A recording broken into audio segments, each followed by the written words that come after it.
I'm playing guitar in this song, but who's playing bass and who's playing drums? Well, let me introduce you to my band members, Trillion and Superior Drummer. So how do I control what they play and how they play it? I'm using MIDI. That's a standard musical notation that contains not only information about notes, but also how notes are being played. In MIDI there are control channels that affect how an instrument is playing notes. There are channels for pitch, that's like a pitch wheel on a synthesizer or a tremolo on a guitar, or an expression pedal on a piano. MIDI also contains information about how hard notes are played, so how hard you press the keys on a piano or how hard you hit a drum. Today I'm going to teach you how to use MIDI in your songs. I'm using Reaper, but all of the concepts in this video translate into any DAW that you might be using.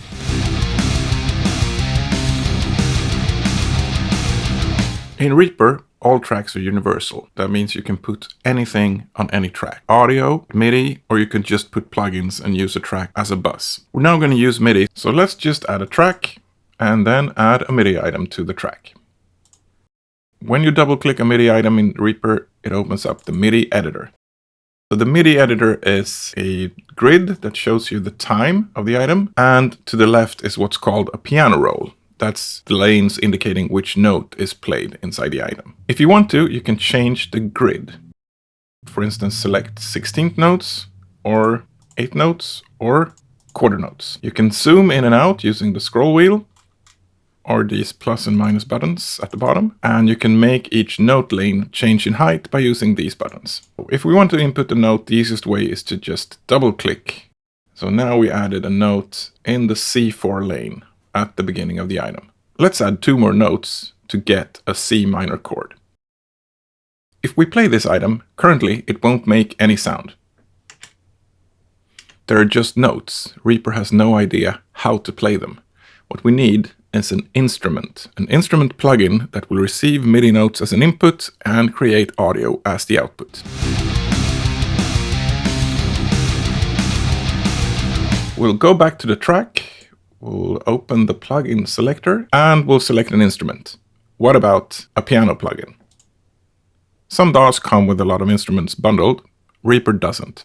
That's not a big problem because there are thousands of free instrument plugins. And there are entire sites that are just search engines to find free plugins. This one, Addictive Keys, I got bundled together with my audio interface when I bought it. So there are a lot of ways to get great plugins without having to pay a lot or even anything. With this piano plugin on the track, let's listen to what the item sounds like. That's definitely a C chord played on a piano. Maybe it's a bit short. We can open up the MIDI editor again and change the duration of the notes. We'll mark the notes and we'll just extend them by dragging them to be a longer duration. When played, it now sounds like this. The MIDI editor can also display the notes in different formats. So this is the default one with notes and durations. If you have an instrument that's, for instance, a drum kit, you can show them as just hits with no durations to make it easier to follow. And if you want to impress your classically trained musical friends, you can also switch to the classical notation view.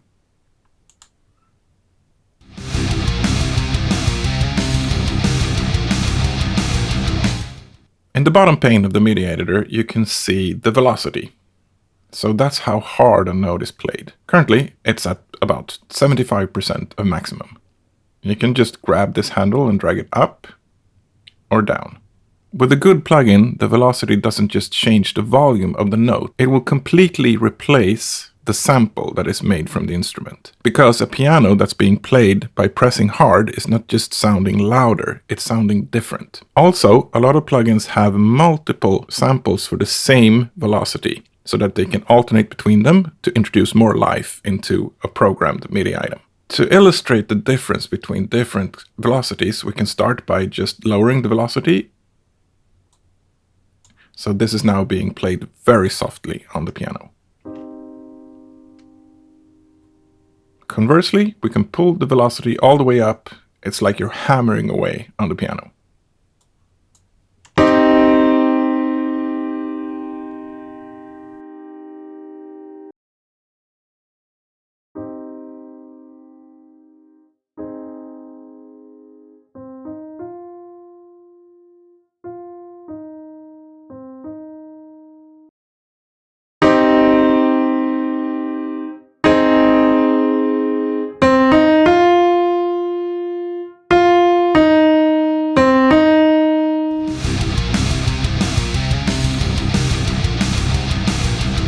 what if you want to play notes instead of drawing them? Well, for that you need a MIDI keyboard. Any MIDI keyboard will work. You can get a small one. I have a super small Nectar 25 key MIDI keyboard that I bring basically everywhere I go. And I have a large 61 key that I use in the studio. Good MIDI keyboards are velocity sensitive so that they can detect if you press the keys hard or soft and adjust the MIDI notes accordingly. So how do we go about playing notes? Just as if you would record audio, you need to arm the track for recording. Then you need to select the correct input. Let's select the Oxygen 61. And then you can just press record and play away.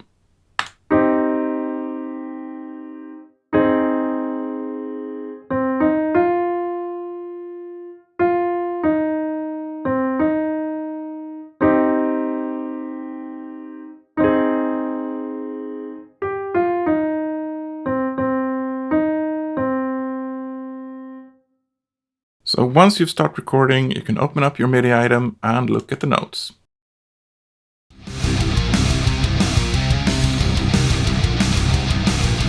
One common thing that you might want to do after recording notes that you've played is adjusting the notes to the grid. As you can see, the notes are pretty much on the grid, but not perfectly. Sometimes you just want to keep them this way, especially if they don't deviate too much, to keep some life into your recording. Sometimes you want to adjust them. You can do it manually by just dragging each note, but you can also use quantizing. Quantizing is an automatic method to align notes to the grid. To quantize, you mark all of the notes and then you press Q. As you can see, immediately all of the notes snapped to the grid. You can set the strength, and that's basically how far away from the grid will the notes snap.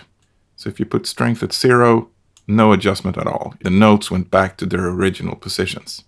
As I increase the strength of the quantizing, notes further and further away from the grid are being adjusted until they snap. If you're happy with the adjustments, you press OK. This might take some of the life out of your recording and make it sound automatic or artificial. Use your ears and use your good judgment as a musician. Let's switch instruments. We'll make another track and put a drum plugin on it.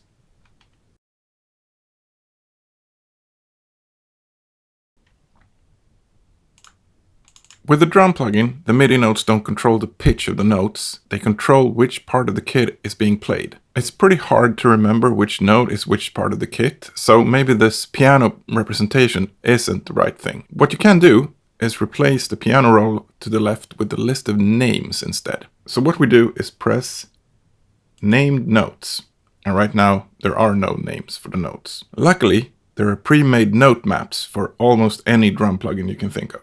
So let's load names for Superior Drummer. You do this by going into the File menu, Note Names, and then Load Note Names from File. So I downloaded the Superior Drummer drum map. I just click it, and then all of the kit names appear on each of the notes in the MIDI. So now we can find an open hi-hat, a crash, and a rim shot. Let's draw a basic drum beat with a kick, a snare, and a hi-hat.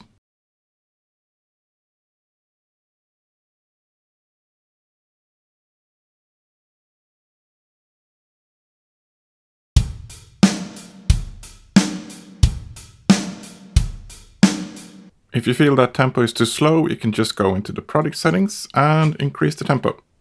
Since this is MIDI notes, they will just adapt to whatever setting the project has for BPM.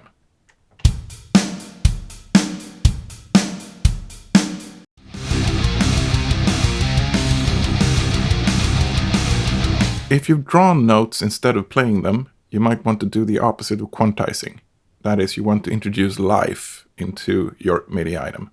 This is called humanizing. To humanize, you select all the notes, you press Age, and then you can select what features of the notes you want to humanize. You can change the timing.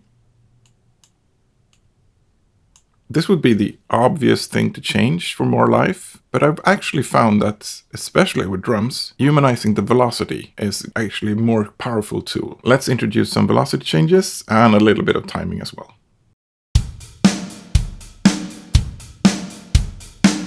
When it becomes most apparent is, for instance, when you have a drum roll with snares.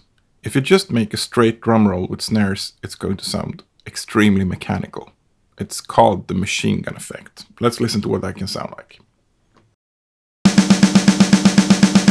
If we just introduce manually a few changes in velocity, you will go from this machine gun effect to a lifelike snare roll, sounding like it could have been played by a human.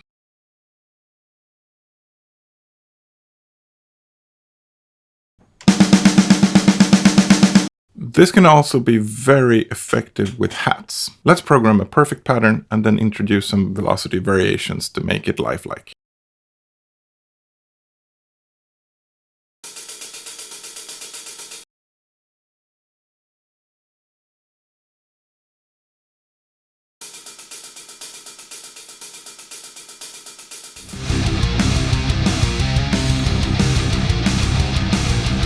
More MIDI tricks. Inside the editor, there are batch tools. Let's say that you want this pattern to be double the speed that you have right now. One thing you could do is just go into the MIDI editor and by hand, select the notes, make them half as long, and then move them one by one. But you can use the batch tool in Reaper, which is accessible by right-clicking and then event properties. Here, you can change the position and the length of each note. And the really clever thing here, that it accepts relative numbers. So you can type divided by 2 to get each position half inside the item that it used to be. So this will move all of the items to be closer to the start. And we can also use divided by 2 in the length. And the result is that it's now halved all of the note durations and it's moved the positions half inside the item. So now you have a double time version of the item you had before. That doesn't make any sense in this tempo. You can also do it the other way around. Let's say you want half time of what you had. You right click, you select event properties and then ×2 in position and length. And now you will have a half-time version of the item you had before.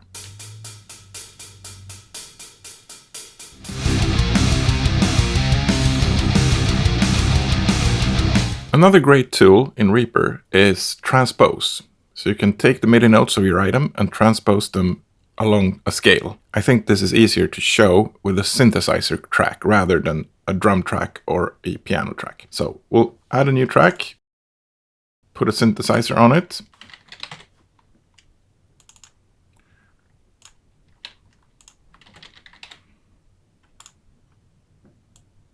We'll select the patch and we'll just draw the notes in by hand. To make this easier, you can actually make the MIDI editor snap to a key. So we're going to turn that on, key snap, and select C, natural minor. This will make the notes that are included in that scale be highlighted and the other ones you can't select. So let's just draw in a pattern.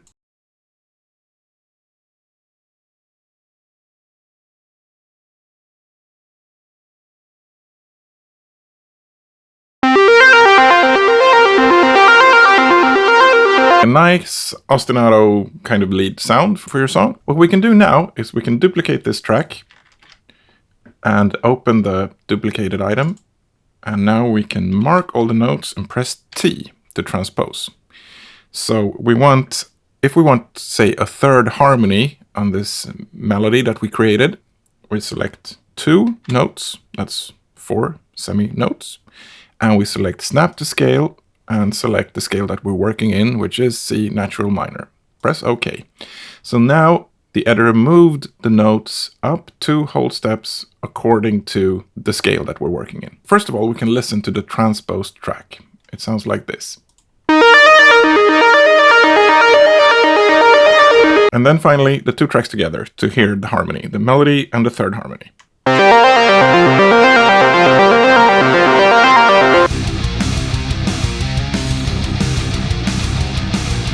Another more advanced way you can work with MIDI is routing the same MIDI source to multiple output tracks. Let's use a synthesizer again. We'll start out by adding a track, and then we will add a subtrack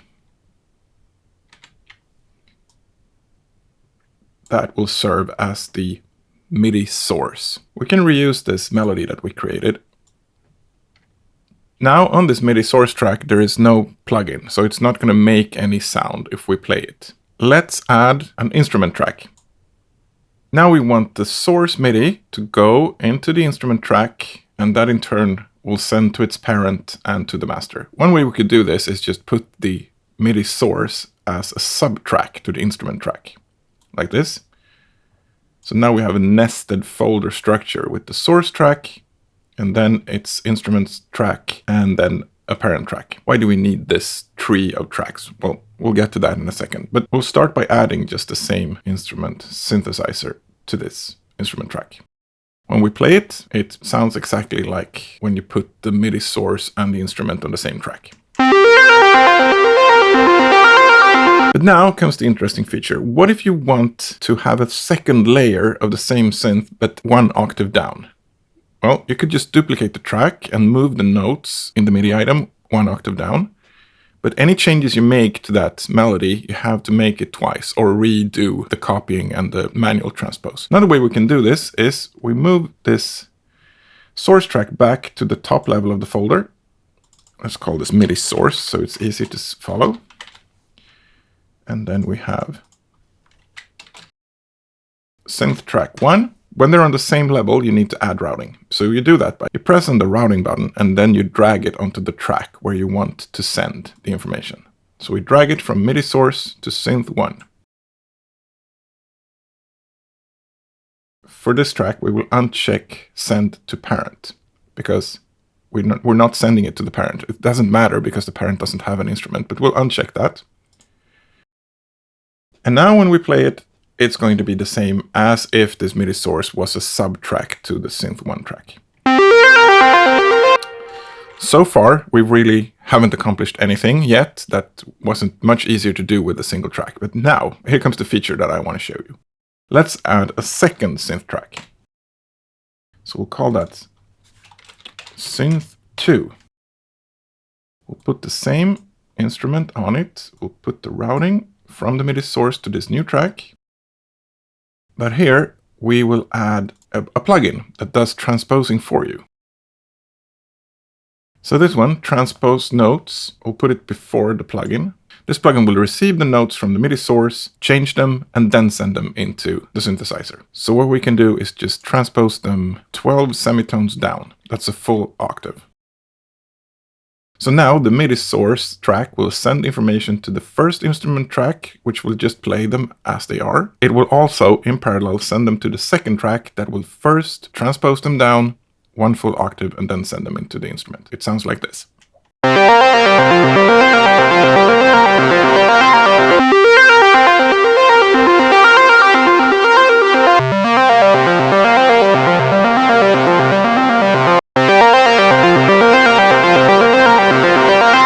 Cool, huh? And of course you can use some completely different patch on the second track. You don't have to do a version of itself. Let's switch this out for a bass patch of some kind. Like this one. And we should probably not transpose it down then.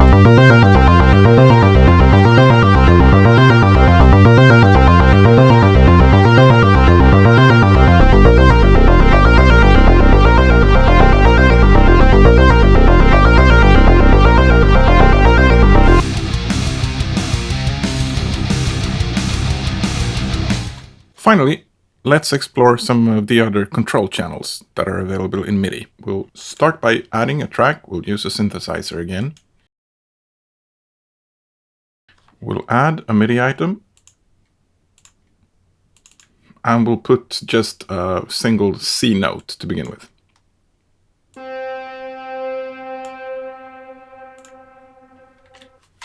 Sounds like this.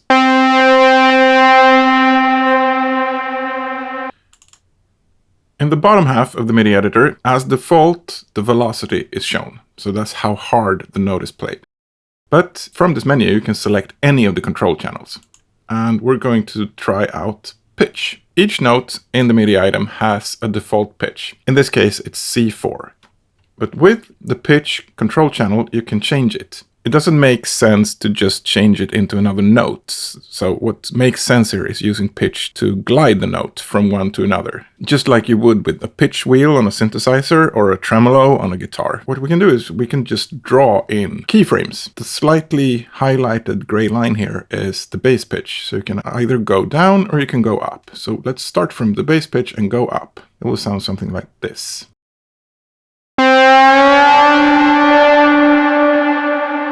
We could do it the other way, going from top pitch available back to the bass pitch of the note.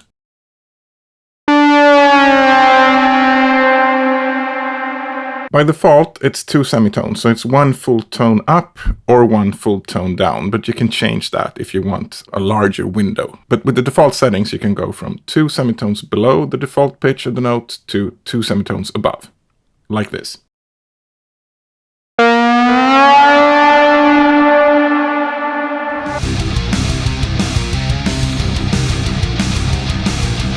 That's it for today. I hope that you feel that you've gotten a comprehensive introduction on how to use MIDI in your songs.